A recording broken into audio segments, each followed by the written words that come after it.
vaccinated.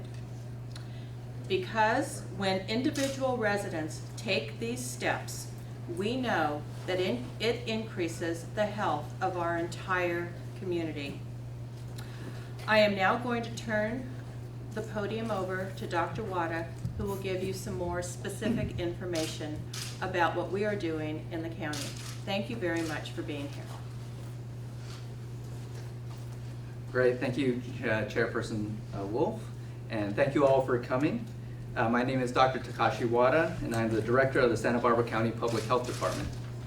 I'll be speaking more broadly about vaccine-preventable illnesses, our public health role in controlling the spread of infectious diseases, and providing some general background into the current measles situation. I'll then turn it over to Dr. Fisk, and then Dr. Dean, our health officer for the county, and the lead in our current possible measles case for discussion about our local situation. Immunizations are widely recognized as one of the greatest public health achievements. In the early 1900s, prior to the development of vaccines, the United States experienced 500,000 cases and 8,000 deaths due to measles, 20,000 cases and 1,000 deaths due to Haemophilus influenza B, which causes meningitis and pneumonia in children under age 5, 100,000 cases of pertussis, and 5,000 deaths. We had smallpox, we had polio. All of these diseases had been driven to zero. They were driven to zero, but now they're starting to make a comeback. We're in the midst of a whooping cough epidemic. We've had the most cases in the state in 60 years. We even had an unfortunate death of a newborn here in Santa Barbara County as a result of pertussis just a few weeks ago, and our sympathies certainly still go out to the family. Now we're facing an outbreak of measles in the state as a result of an exposure that started in Disneyland back in December. We now have 73 cases in California, 1 in 4 of them requiring hospitalization. These are serious illnesses and a clear reminder as to the importance of vaccination, because it's also important to note that the majority of the measles cases in our current outbreak have been in children that were unvaccinated or undervaccinated. I know there are a small number of parents who remain concerned about the safety and efficacy of vaccines. So it's our job in public health to provide education and outreach so that everyone understands that countless research studies have found no link between vaccines and autism. We've also been working with the schools and medical providers on this important issue. In addition, Public Health Department has a primary and direct role in preventing the spread of disease and protecting the community. Health providers are required to report more than 70 conditions and diseases that are communicable to the local health department. Our local health department has protocols and takes steps to control the spread of disease based on the specific disease or condition. Per the California Health and Safety Code, health departments are authorized to control contagious, infectious, or communicable diseases and may take measures as may be necessary to prevent and control the spread of disease within our jurisdiction. Actions may include, generally, confirming, verifying suspected diagnoses and ensuring appropriate treatment, for example, with medications, investigating to identify others who may have been exposed to conditions that are communicable from person to person, for example, administering prophylactic immunizations and medications when indicated to prevent illness in those exposed, screening potentially exposed individuals and linking them to appropriate services, advising and educating the general and medical community about various diseases and how they can be prevented, active surveillance in response to routine and emerging diseases, analyzing data to determine disease prevalence and incidence for targeted efforts and resource allocation, issuing health officer orders requiring isolation or quarantine. This can include excluding exposed individuals from work or school settings, conducting trainings for medical providers, and communicating and coordinating efforts with state and federal partners as well as other counties when necessary. So these are some of the things that we do generally in public health. And when Dr. Dean speaks, she'll be speaking more directly to what we're doing in response to our current possible measles situation. I'll now be turning it over to Dr. Fisk, who is the Medical Director of Infection Control with Cottage Health Systems. Thank you. Good afternoon. Nice to be here this afternoon with everyone today discussing what seems to be with an increasing frequency of infectious disease outbreaks that we are seeing linked to under-vaccination in our state. In my opinion, vaccines are victims of their own success. Most of us alive today grew up in the era where vaccine preventable diseases were something that we didn't think much about. We took it for granted that these diseases were controlled and part of history in the United States. Over the following decades, we are seeing more and more. Today, we're talking about measles. We've heard whooping cough mentioned. There have been problems with mumps. The list goes on and on. These are diseases that if people were vaccinating their children and vaccinating themselves, would be largely eradicated in this country again. The current measles outbreak in California and the current whooping cough outbreak in California is definitely linked to under-vaccination and with increasing frequency in this state. I will be circulating a flyer today that lays out a map of California and links certain districts in the state to high rates of personal belief exemptions amongst children attending schools in California. And you can see from this graphic, between the years 2000 and 2013, there's been a very significant increase in personal belief exemptions in California for those deciding not to vaccinate their children entering school.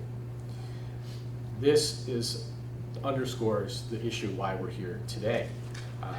The flyer I will be circulating is posted on the blog today from the Washington Post, and I will refer you to that website for further information. The issue as well with parents not vaccinating their children and adults not choosing to vaccinate themselves is an issue of more than individual liberty. It is an issue that starts to have an impact on others in our community and others who are neighbors, co-workers, colleagues, and friends. Simply put, people who choose not to vaccinate are putting others at risk of serious illness. They are relying on the initiative that others take to get vaccinated for their own protection. And I think we need to take a fresh look at that practice, given the fact that vaccines for the common communicable diseases are exceedingly safe in the United States, and when used appropriately, save millions of lives and help reduce morbidity from these common and serious diseases, as Dr. Wada underscored. The concept relies upon the concept of herd immunity, with the idea being that to prevent these communicable diseases, you have to have usually 95% of the population vaccinated to control the spread and recurrence of these illnesses. There's some variability in that 95% number according to the illness in question, but that is a sort of generally accepted number, at which point, if you have that many people vaccinated, you will see these mumps, measles, whooping cough, and other illnesses fade into the background like they did decades ago when these vaccines first became available. And that is why the idea is that when someone is vaccinated, they are also protecting not only themselves, but protecting others in our population who cannot receive a vaccine because they may be immunosuppressed and the vaccine may not be safe for that person, or that they are too young to receive vaccines and therefore at higher risk.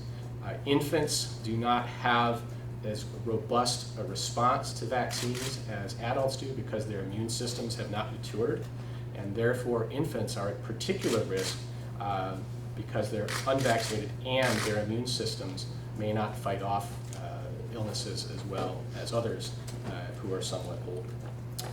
And with that, I will turn it over to Dr. Dean for further discussion on the current issue of measles, and I will be passing out these graphics for your reference later.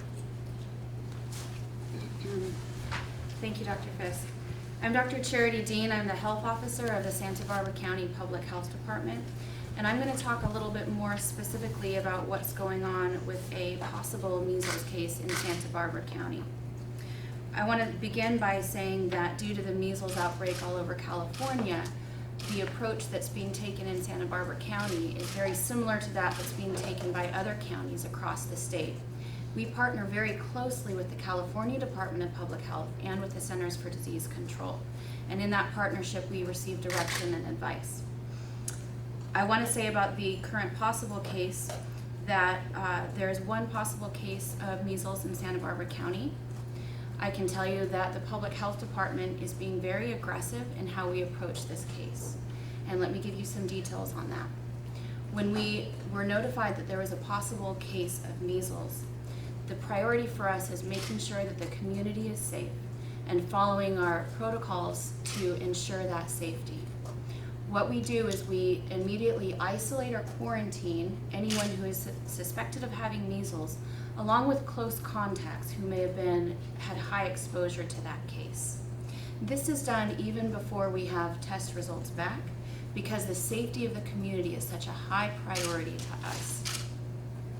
We have been receiving reports in Santa Barbara County of other reported potential measles cases. However, I can say that all of these are unlikely.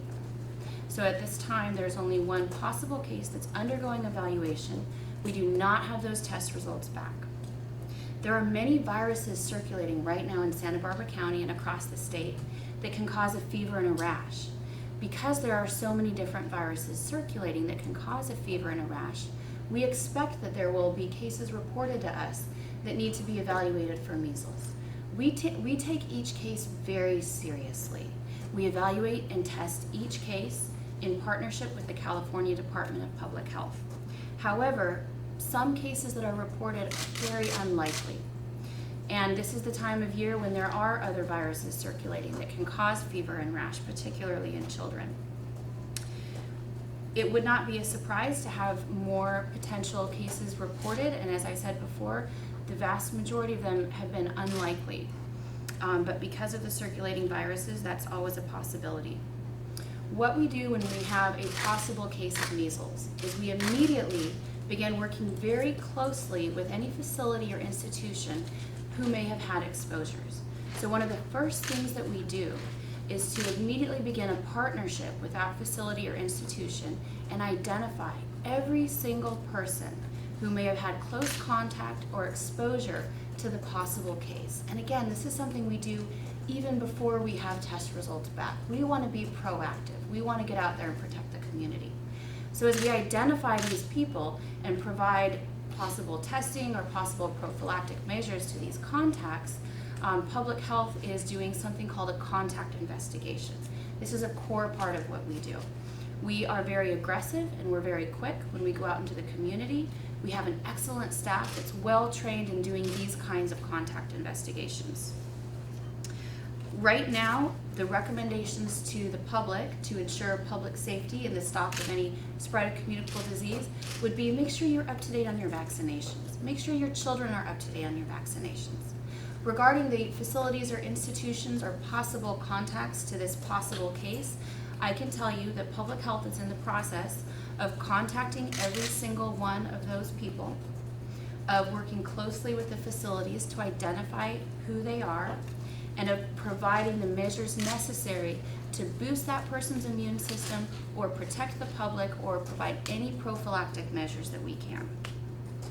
If someone was exposed as a contact to this possible case, we either have or will be in contact with you. So if you're not contacted by public health, please rest assured that you were not part of the contact investigation. We are fully investigating all close contacts. If you're concerned about your own immunization record and you're wondering, how can I know if I'm immune to measles? I would encourage you to contact your primary care provider with your vaccination history. Along with your primary care provider and your vaccination history, they can assist you in making decisions about whether you may need another MMR shot, that's the measles, mumps, rubella vaccine, or whether you are already immune. I'm not going to go into the specifics of that here because it's a very detailed algorithm, but I can tell you that primary care physicians and the healthcare providers in our community will know how to walk through that algorithm with people who are concerned and want to know if they're immune. One thing I am going to recommend to the community is that if you believe you or your child has a possible case of measles, the first thing that you need to do is to call your healthcare provider. What we're trying to avoid is possible cases of measles walking into a clinic without having notified the clinic ahead of time that they were coming. And here's the reason for that. Measles is a highly contagious infectious disease. It's a virus, and it can be spread through the air. And so we're recommending that anyone who believes they have measles or their child has measles, that they call ahead of time so that they don't expose a potential waiting room or an office to something that's an airborne disease. Having said that, I can say that anyone who has been exposed to the possible case is being contacted or has been contacted by the public health department.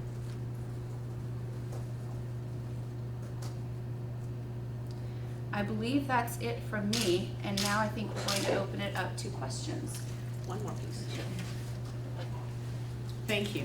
We're very fortunate really to have such experts in our own community who talk so eloquently about the importance of vaccination for all of us to keep us all safe and healthy. In materials, there's a lot of information about where people can go if they would like more information. And at the Public Health Department, we have established an information phone line that is open during business hours. That phone number is 681-4373. Again, 681-4373. We want people to get their questions answered. We want them to feel that they know what to do and how to do it to stay safe and keep their families safe. So with that, we'll open it up for some questions. Yes? When will you guys know the results of the investigation on this case? Dr. I can answer that. Hi, thanks for that question. And that's actually an important question because getting test results is a critical part of the puzzle here. I can't give you a definitive answer on when we will know because of the specifics of the case, but I can say that we are hoping to have test results back within the next week, hopefully sooner. And because there's some specific nuances to the possible case, I can't give you an actual number of days. I can say that as soon as we have test results, if this is a confirmed case, we will be letting the community know. And we have been in contact with the providers, the medical providers in the community, giving them updates on this situation. And should those results come back positive, meaning it would be considered a confirmed case, we would make that information known. Do you know if the person in question went to Disneyland? I cannot disclose that information because that would potentially identify this person. I can say at this time, we don't have any epidemiology links to Disneyland. I can't give you any more specifics on travel history. Are we talking about a child or an adult here? We are talking about a child. Other questions? Yeah, how many did they possibly come into contact with and how many have you gotten in touch with? That's a great question. The people during a contact investigation, which is what you're talking about when we go and identify the contacts, that's a core part of public health. And we have a very aggressive algorithm that we follow when we go out into the community. We define a close contact. We have a set of criteria that we use to define that close contact. I can't give you a number, but I can say it's ongoing. I can share with you that an active case of measles virus can potentially infect 12 to 18 people in a vulnerable population, meaning a population that is not immune to measles. 12 to 18 people can be infected by that one person. So with that in mind, you can see that our contact investigations can sometimes be very large.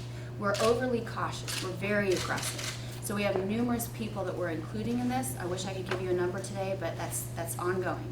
Can you tell us geographically if it's North or South County, what city? I can't say if it's North or South County to protect the identity of the patient and the family, but I can tell you that this is an issue for both North and South County. If there's a case of measles anywhere in the county, there's always potential for spread among the community. And so we take it very seriously, whether it's in North County or South County. We see the county as one big whole. Is there a cure, and what are the effects of getting measles? There is no cure for measles. I can tell you that the effects can start off as a fever, a runny nose, possibly conjunctivitis. And what is difficult about measles virus is in the beginning, before the rash appears, it can look very similar to other viruses, such as influenza. Once the rash appears, that helps the physician in diagnosing that this might be measles, but it's challenging up to that point because it can be similar to other viruses that are out there. Will it kill you? Measles can be fatal, absolutely.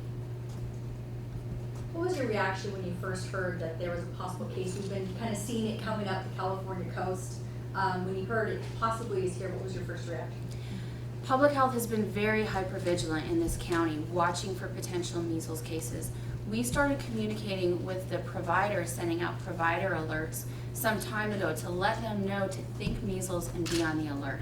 Because so many of our residents travel to Disneyland, where we knew there were cases, and travel out of county, we expected that we could possibly see a potential case here. Having said that, getting reports of suspected cases of measles or other communicable diseases is just part of what we do every day in public health. So every day in public health, we're getting reports of a possible infectious disease. We take those very seriously. We investigate every one. Up to this point, we have not had a case that we considered a possible measles case. So I can say it didn't surprise us given the outbreak in the state of California. We've been preparing for this and we're being very aggressive.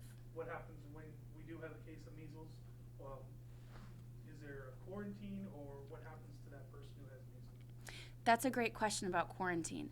Another core function of public health to protect the community is to isolate or quarantine an individual who is infectious, including people who may have been exposed to that individual who are very likely to come down with the disease. So a quarantine or an isolation is always part of a situation with something like measles that's highly communicable. We at Public Health have been using that as part of this contact investigation, as part of this situation.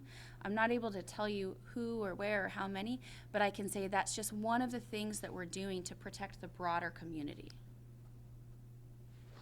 Any other questions? Oh yeah, one more question. How long is the quarantine for? How long does someone have to stay in their house? That's a great question. And again, this is kind of getting into the details. The length of the quarantine depends on when their exposure was. Typically, we use the number 21 days, but it can vary by the individual's exposure. It can also vary based on when we have test results, meaning if someone is in quarantine and we have a negative test result, then they can be released by quarantine. It's really on a case-by-case basis, but generally for measles, we use the number 21 days. After the 21 days, does that mean they're cured or they don't have measles? After the 21 days, that means that we are confident that they are outside of the period during which they would have developed symptoms and become sick. During that period, it's difficult to say if they were exposed to the level of having become infected. So after that period, we feel that we can safely say this person is not going to develop active disease and is not going to be contagious to other people. What happens to people who get the active disease? The active disease can be very serious. The initial stages, like I said, can mimic other viruses. Once the rash appears, it typically starts on the face or on the hairline and spreads downward over the body. This is one of the reasons why we're so lucky to live in a community that has infectious disease doctors that are used to seeing rashes, because there's lots of different viruses that can cause rashes. Fortunately, the measles rash is fairly specific. Once someone develops a rash, they can become very sick. They can have fevers up to 104 degrees. Oftentimes they will require hospitalization. One of the serious consequences of measles is swelling of the brain, and that can result in death. Yeah, historically, has Santa Barbara County ever seen a measles outbreak before? I don't believe so. I don't have any record of that. And would you consider this an outbreak or just a possible case right now in the county? This is definitely not an outbreak. This is considered a possible case.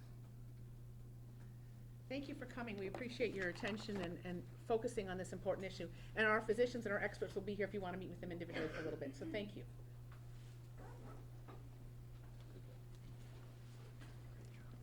Nicely done, Dr. Fisk. I just read that today. Yeah, I got that too.